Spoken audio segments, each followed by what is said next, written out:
Sí, sí, larguemos porque ya... Larguemos. Estoy todo bien. Bueno, buenas tardes a todos. Somos el grupo formado por Esteban Ardíez, Leila Mendoza y Mariela Curic, y vamos a hablar acerca del capítulo del día lunes del libro de Sprint en 5 días. Buenísimo.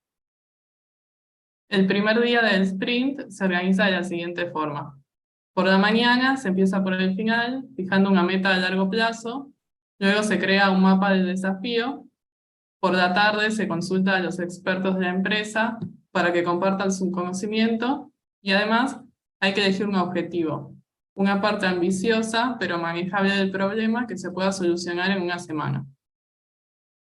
Ahí vale la pena recordar, como para que refresquemos un poco la memoria, que anteriormente, y los chicos de la semana pasada, lo que hicieron fue generar el ambiente y poner todos los elementos que van a ser necesarios para, para empezar con la metodología esta. O sea, procurar el ambiente, había que, no sé si recuerdan, había que sacar los celulares, había que poner pizarrones, había que poner pegatinas, los papelitos, bueno, etcétera. Había que hacer una serie de cosas como preparar el ambiente para largar la metodología. Lo que no necesariamente es un día anterior, sino pueden ser unas horas antes, se acomoda todo el salón y listo. Y el lunes arranca el método de esta forma, como está diciendo Mariela. Bueno, sigamos, perdón. No, gracias. El libro presenta un ejemplo de la historia del Apolo 13. Hace mención a una escena de la película que evoca esta misión en la que el equipo de control está reunido alrededor de una pizarra para trazar el plan. El director de vuelo dibuja el diagrama que se puede ver en pantalla, en el que se muestra la trayectoria que debe seguir la nave espacial que está dañada desde el espacio exterior hasta regresar a la Tierra, pasando alrededor de la Luna.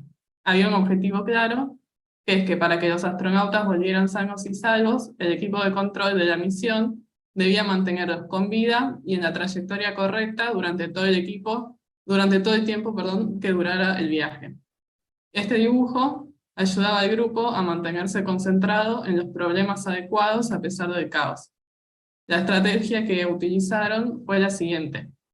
Primero corrigieron el rumbo de la nave para asegurarse de que no se desviara hacia el espacio exterior. Luego cambiaron un filtro de aire dañado para que los astronautas pudieran respirar. Una vez hecho esto, se concentraron en conseguir un aterrizaje seguro. Este ejemplo permite mostrar que hay que tomar las cosas con tranquilidad, priorizar y compartir conocimientos, porque si no se puede malgastar tiempo y esfuerzo en una parte innecesaria del problema. Retomando la planificación del día lunes, comienza con empezar por el final.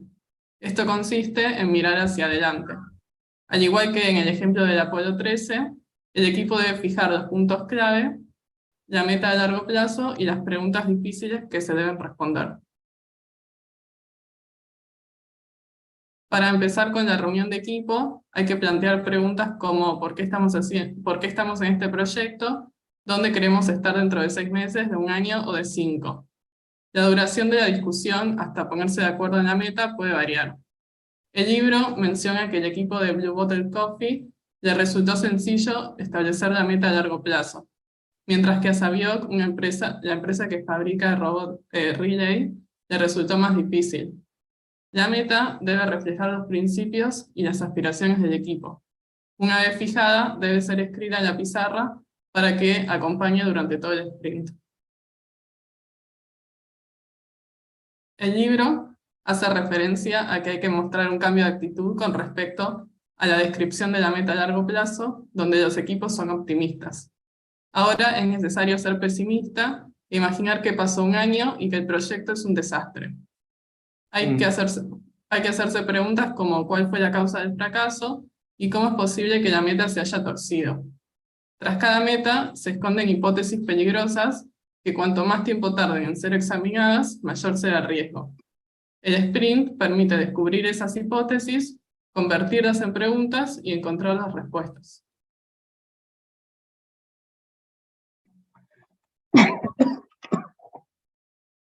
La lista de preguntas del sprint debe anotarse en una segunda pizarra. Es una serie de propuestas que ayudarán a pensar en hipótesis y preguntas. ¿Qué preguntas queremos responder durante este sprint? Para conseguir la meta a largo plazo, ¿qué debe ser cierto?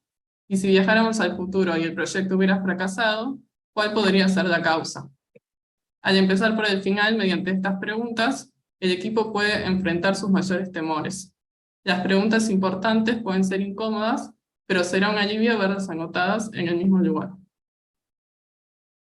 Se va entendiendo hasta ahí, ¿no? Porque en realidad lo que nosotros, o sea, lo que se busca en algún momento es llegar al prototipado de lo que queremos hacer. Entonces todo es hipotético. E inclusive todo esta forma de abordar es hipotético, es un poco, digamos, imaginario, con cierto grado de realismo, porque cuando nos ponemos en negativo es cuando le damos cierto grado de realismo. Es fundamental, como decía Kurik, que llegar a la idea de a qué es lo que se quiere lograr, digamos, a largo plazo, qué se pretende a largo plazo de esa innovación. Y es importante que quede escrito como una especie de eslogan o que acompañe durante todo el proyecto, durante todo el proceso, esa idea, digamos así, que quede grabada, escrita arriba o en algún lugar donde todos vean cuál es un poco el sentido de todo lo que se está haciendo, ¿no? Que es justamente preguntar y generar situaciones para saber, para sacarse las dudas y para saber cuál es el alcance del proyecto, ¿no? De ahí más allá si se lo hace o no se lo hace, eso ya es otra cosa, digamos. Todo es hipótesis, todo es hipótesis. Bueno, eso. Para comenzar, el libro hace una analogía con el mapa de El Señor de los Anillos. El mapa es un diagrama sencillo que representa una gran complejidad, muestra clientes moviéndose a través de un servicio o producto. Es un elemento importante durante la semana. Al final del lunes habrá que usarlo para reducir el desafío a un objetivo específico durante el sprint, y a lo largo de la semana el mapa dotará de estructura a los bocetos de soluciones y al prototipo. El mapa es una historia con principio, desarrollo y final, y solo se compone de palabras, flechas y cajas. Un aspecto importante sobre los mapas es que deben ser sencillos. Para clarificar esta necesidad se hace referencia a la empresa Platinum Health, que enfrentó un desafío complejo con un mapa muy sencillo. Se trata de una empresa fundada por dos amigos con el objetivo de utilizar Big Data para combatir el cáncer. El propósito era que a través del análisis de datos a gran escala se pudieran estudiar gran cantidad de informes médicos y de resultados de pruebas y ayudar a los médicos a elegir el mejor tratamiento en cada momento. Sin embargo, se enfrentaron a la realidad de que en Estados Unidos el 96% de los datos sobre el tratamiento oncológico era inaccesible para médicos e investigadores. Platinum quería acercar los ensayos clínicos a todos los pacientes que pudieran ser aptos para participar, pero debido a la diversidad de enfermedades y de tratamientos de cáncer, se convertía en una labor muy compleja. La empresa decidió comenzar por un sprint que le permitió definir la meta a largo plazo, identificar las preguntas y definir el mapa de participación en ensayos clínicos. Los pasos para dibujar un mapa son: primero, anotar los actores a la izquierda, ya que son los personajes importantes de la historia. Segundo, escribir el final a la derecha. Normalmente es más fácil imaginar el final que el desarrollo intermedio de la historia. Tercero, palabras y flechas que la asumen. El mapa debe ser funcional y no una obra de arte. Cuarto, tiene que ser sencillo. El mapa debería tener entre 5 y 15 pasos. Y quinto, pedir ayuda. Quien realice el dibujo debería preguntar cada tanto al equipo si el mapa le parece correcto. El primer boceto del mapa debería estar listo entre 30 y 60 minutos, pero se lo puede seguir corrigiendo y actualizando a lo largo del día a medida que se discuten los problemas. Bien, para profundizar más sobre el tema del sprint, debemos preguntar a los expertos. Para eso, se realizan charlas con los expertos que durarán entre 15 y 30 minutos. Estas serán con expertos miembros del equipo o empleados de la empresa o alguna persona ajena a la empresa pero que posea conocimientos que necesitamos. A veces, uno cree que el director general o el gerente o el decisor son los que deberían conocer todo el proyecto, pero no es así. Por ejemplo, un empleado de atención al público tiene una perspectiva diferente de los clientes y podría aportar mucho al proyecto. Por eso es necesario consultar con expertos, porque nadie lo sabe todo. Para eso, el libro nos recomienda que busquemos expertos que conozcan sobre la estrategia del proyecto y nos sugieran preguntarles sobre lo que necesita este proyecto para triunfar o las ventajas o oportunidades que logra visualizar en el proyecto o que nos advierta de los mayores riesgos que podríamos tener. También es bueno contar con expertos que sean la voz del cliente, alguien que interactúe frecuentemente con el cliente, que pueda ver desde esa perspectiva el proyecto. Por ejemplo, podría ser el personal de ventas o de atención al cliente. Y también es bueno conseguir expertos que sepan el funcionamiento del producto, que sepan el mecanismo para que todo encaje. Aquí podríamos encontrar diseñadores, ingenieros o expertos en venta. Y por último, nos advierte que puede haber expertos, miembros del equipo, que ya hayan reflexionado de antemano el problema, que ya tengan una posible solución o incluso algún experimento fallido que nos advierta por dónde no tenemos que ir con el proyecto. Los temas que nos sugiere que debemos abordar en la charla con el experto son: primero, explicarle en qué consiste el sprint. Esto sería para expertos que no forman parte del equipo. Después, darle unos minutitos para que el experto pueda visualizar la pizarra, para que vea las metas a largo plazo, las preguntas del sprint y el mapa. Luego, debemos permitir que el experto pueda explayarse en su opinión, que nos cuente todo lo que sabe sobre la temática. Debemos preguntarle al experto sobre los temas en los que él tiene experiencia, para que pueda explayarse aún más, también sugerirle que nos corrija en lo que cree que estamos equivocados, o si hay algo incompleto, o si ve alguna oportunidad que nosotros no hayamos encontrado. Las modificaciones están permitidas, no debemos limitarnos a corregir todo lo que sea necesario, ya sea añadiendo preguntas a la lista, cambiando el mapa o incluso actualizar la meta a largo plazo. Los expertos nos proporcionarán muchísima información. Las pizarras son útiles, pero no nos bastan. Hay que tomar notas. Para eso usaremos un método que nos permitirá tomar notas organizadas y estructuradas, en donde cada persona escribe sus propias notas de lo que le parezca relevante, en notas adhesivas amarillas con un marcador negro.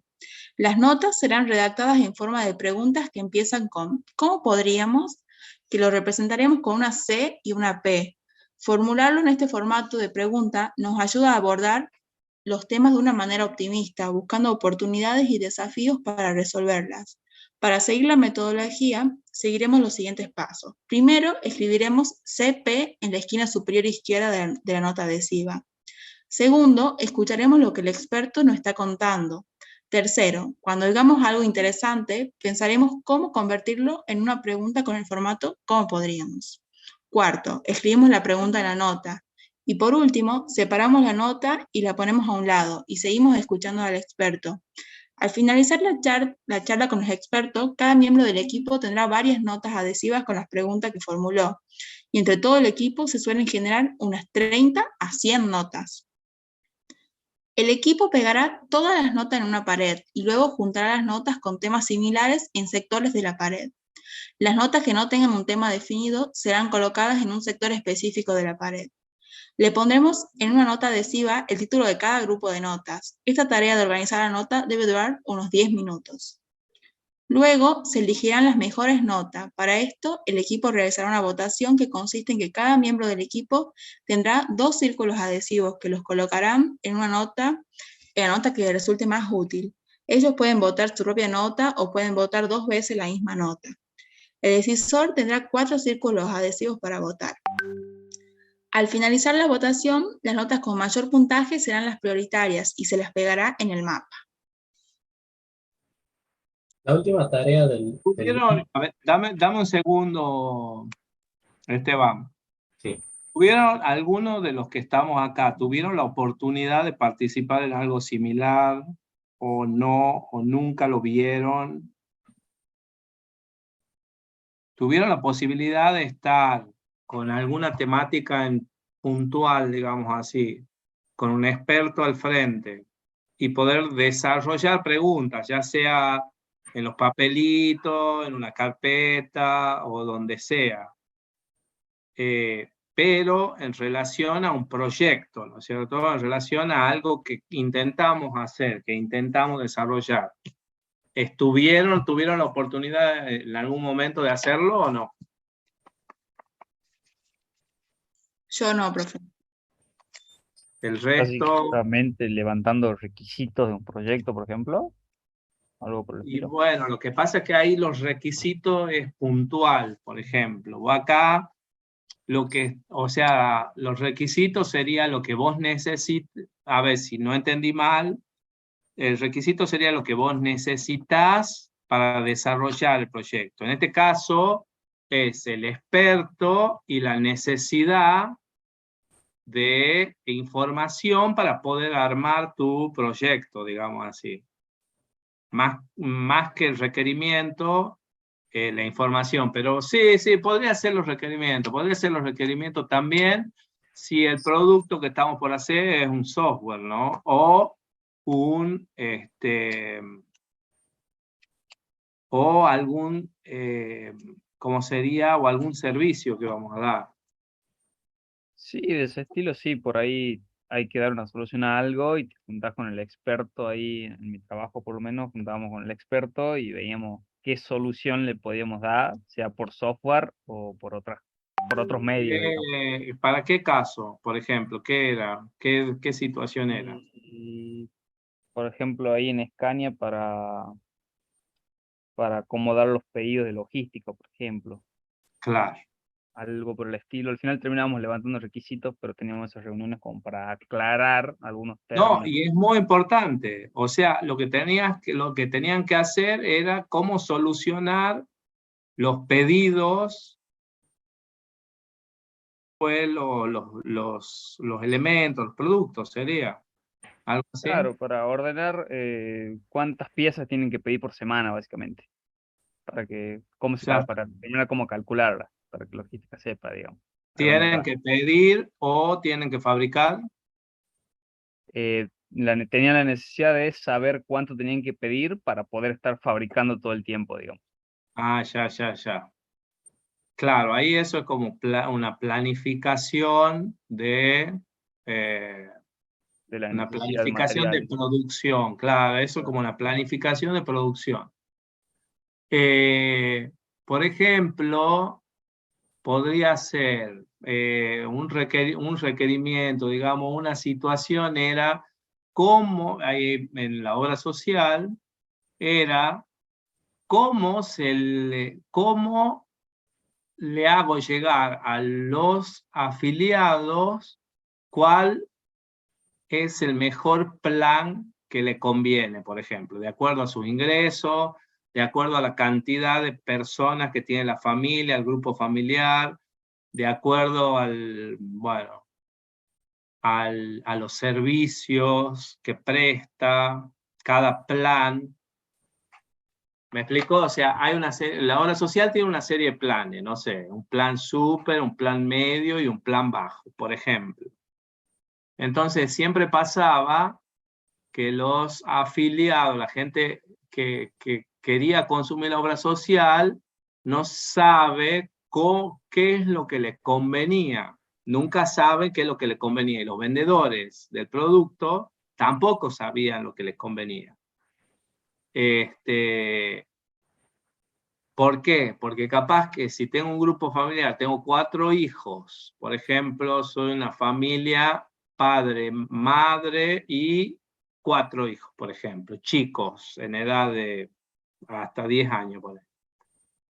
¿Qué es lo que me conviene ahí? Me conviene el plan full y pagar un adicional para tener mayores beneficios o no, cuánto me enfermo, cuánto no me enfermo, cuánto uso la obra social, cuánto no la uso, y etcétera, etcétera, etcétera. Generalmente cuando hay chicos se usa mucho la obra social, se usan mucho los hospitales del niño, digamos así, no sé, por ejemplo, en San Lucas, cosas así, guardias para atención a los niños, porque los niños son como que se enferman los fines de semana, por ejemplo, bueno, ese tipo de cosas. Entonces, todo eso había que evaluar.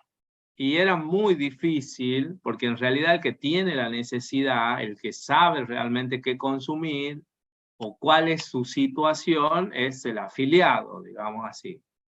Entonces, para este caso puntual, lo que se hizo fue poner vendedores de la obra social, expertos,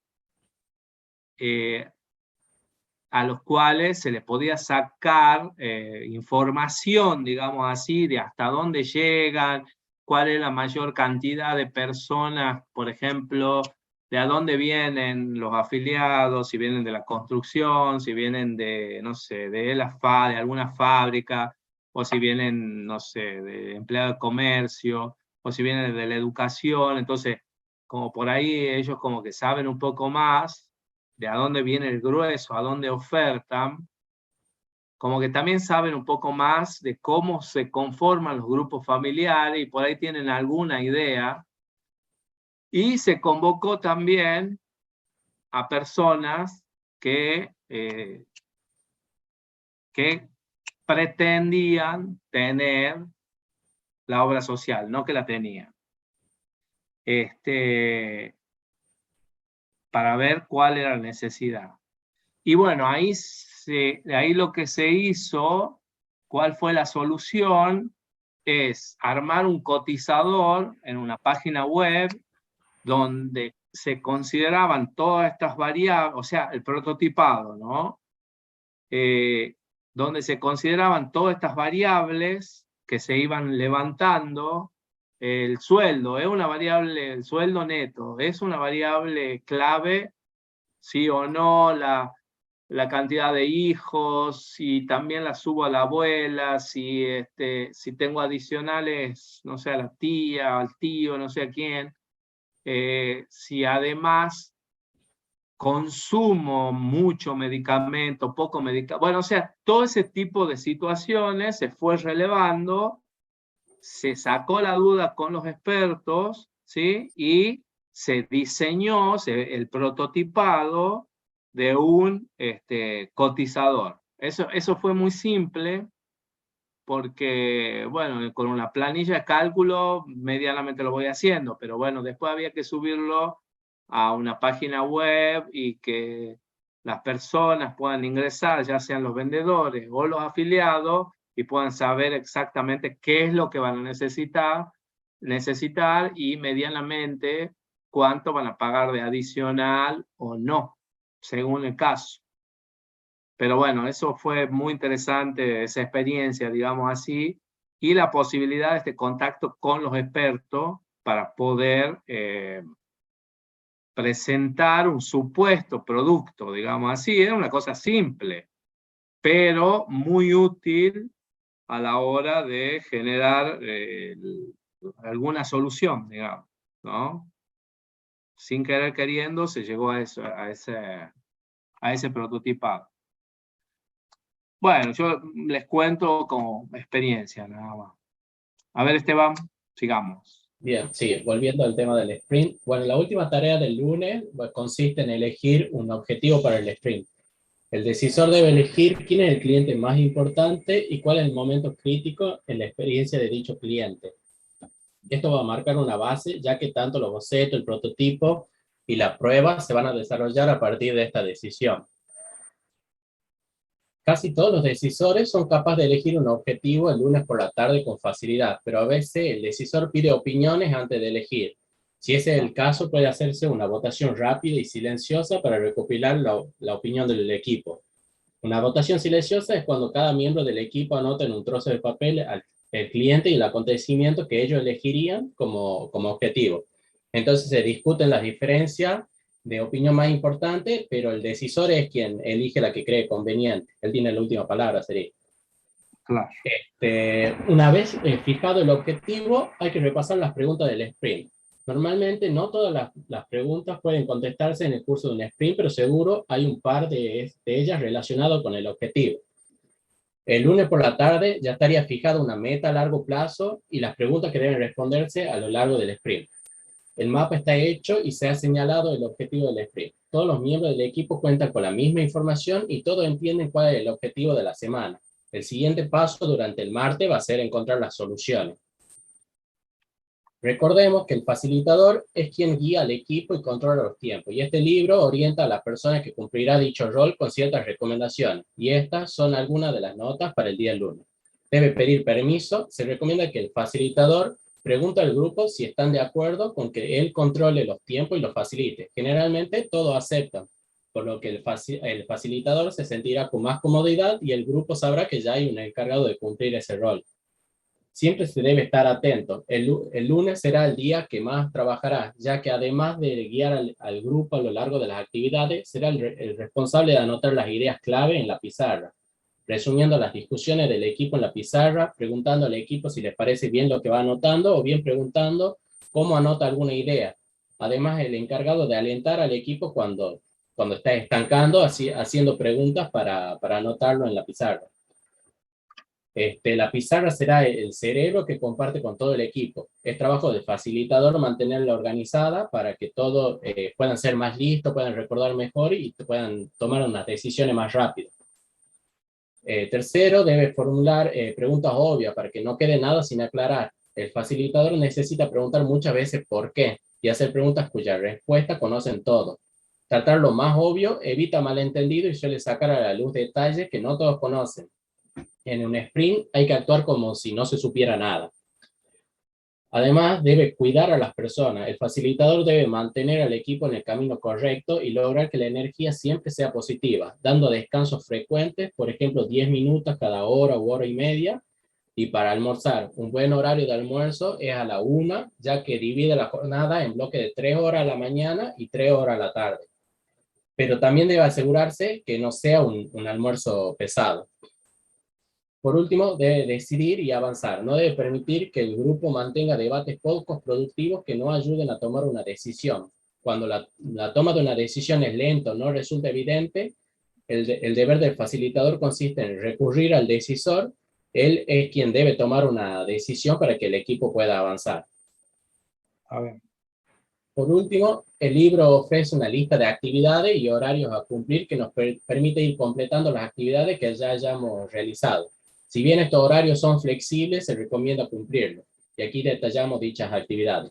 Por ejemplo, a las 10 de la mañana se debe comenzar la jornada escribiendo justamente esta lista en una pizarra. Además, se presenta al equipo con sus respectivos roles y se explica la dinámica del sprint a abordar. A las 10:15 se establece una meta a largo plazo con un pensamiento optimista y una lista con las preguntas del sprint siendo pesimista. A las 11:30 se dibuja el mapa con los clientes, que debe ser sencillo. A las 13 se almuerza algo ligero y todo junto. A las 14 se habla con los expertos, además de explicar el ejercicio de cómo podríamos. A las 16 organizamos por tema las notas del ejercicio anterior. Este proceso debe durar 10 minutos.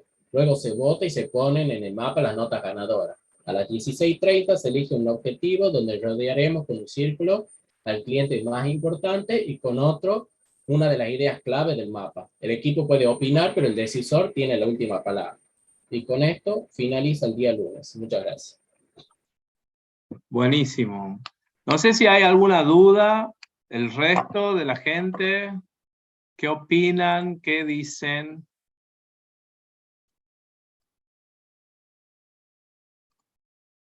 Muy bueno, chicos, muy bueno. A ver, vuelvo a repetir lo que hablé al principio, ahora que estamos casi todos, que primero los chicos del grupo anterior lo que hicieron fue medianamente ambientar el lugar para arrancar con el día lunes, digamos.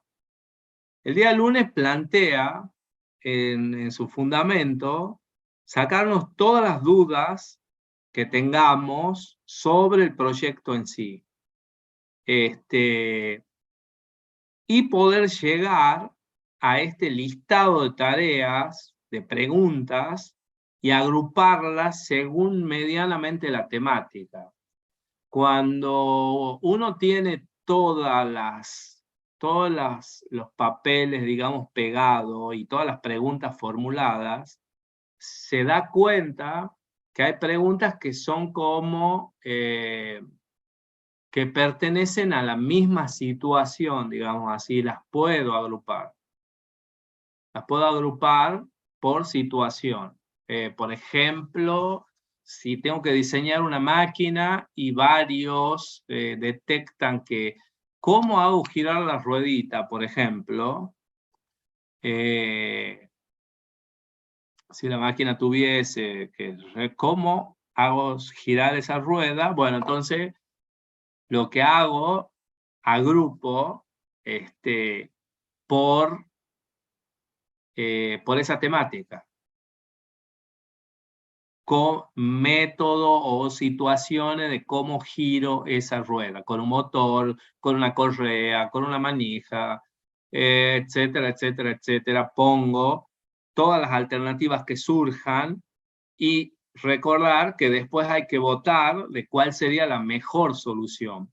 La mejor solución en cuanto a mis recursos, en cuanto a la velocidad que necesito resolver el problema. Recordemos que estamos por hacer un prototipo, entonces puede ser algo un poco más informal, digamos así, no algo que ya sea definitivo. Sí, lo ideal sería poner un motor conectado a un Arduino que de pronto arranque cada determinado tiempo. Bueno, eso sería lo ideal. Eso sí vamos a hacer el producto final.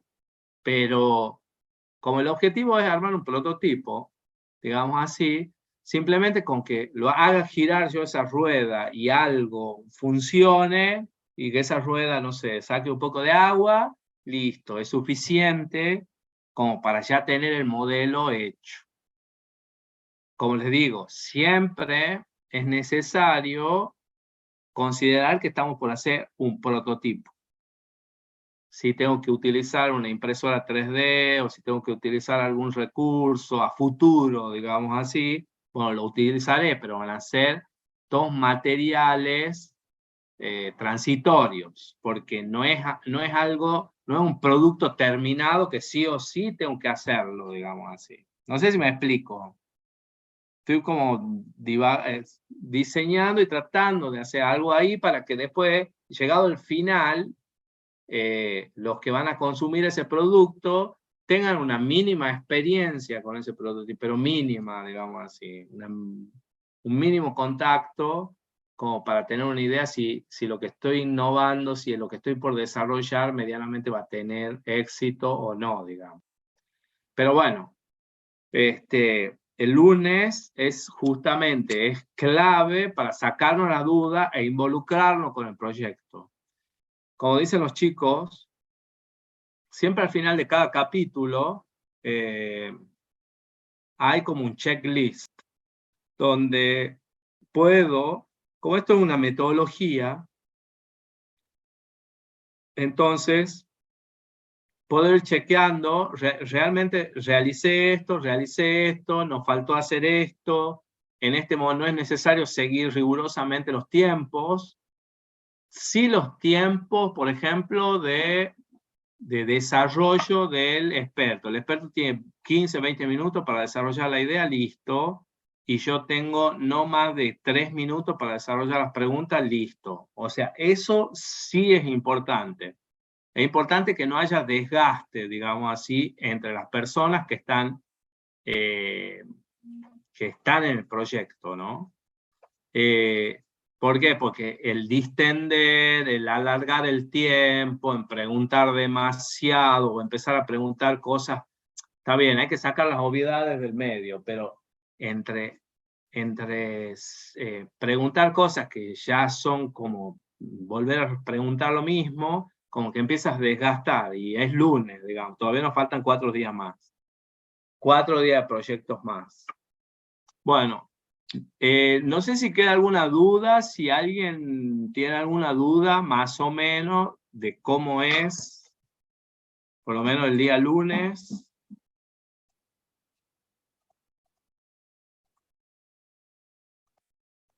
Bueno, escúchenme. El grupo de Maximiliano Díaz, Facundo Guzmán y Juan Pablo Soria, ¿hay alguno aquí? Sí, profe, aquí estamos. Sí, Buenísimo. profe. Bueno, nos vamos a ver el jueves, este jueves que viene, pero en realidad la semana que viene yo no voy a estar en Tucumán, en la semana que viene no voy a estar, así que vamos a, o sea, nos vamos a ver el jueves, pero la próxima clase va a ser el martes 20, digamos así, la semana del 12 al 16 yo no voy a estar, porque estoy de viaje, entonces vamos a dar, sí. Nosotros como grupo, bueno, tenemos una actividad de proyecto final el jueves, ¿A porque qué hora? justamente a las 8. No sé si podemos acomodar algún horario. ¿Y a qué hora se desocupan? No sabemos bien, todavía no nos dijo el profe Maigua que ahora nos ocupamos, la verdad. Bueno, porque justo tengo base de datos de 7 a 9 y justo doy la clase ahí, digamos, o sea, no la puedo, justamente también como la semana que viene no voy a estar, quiero dejar la actividad diseñada. Bueno, escúchenme, yo lo mismo voy a abrir el aula a las 9 para que nos juntemos y cuando ustedes salgan de proyecto, se conectan, yo los voy a esperar. Es importante que sí o sí nos veamos el jueves, porque así ya quedan con la actividad hasta para el martes que viene, les va a sobrar tiempo para hacer todo lo que tienen que hacer, digamos. Perfecto, profe. Igual yo ya le pregunto al profe Maigua y le mando un mensajito por el aula virtual. Cualquier cosa. Bueno, perfecto. Bueno, chicos, liviano hoy, así que esto es todo por hoy y estamos en contacto. Chao, gracias. Profe, nos vemos. Hasta luego, profe. Ustedes que anden bien. Hasta luego, profe. Hasta luego. Profe, ¿le quería hacer una consulta? Sí, pregunte. Respecto a la materia de base de datos avanzada que yo cursé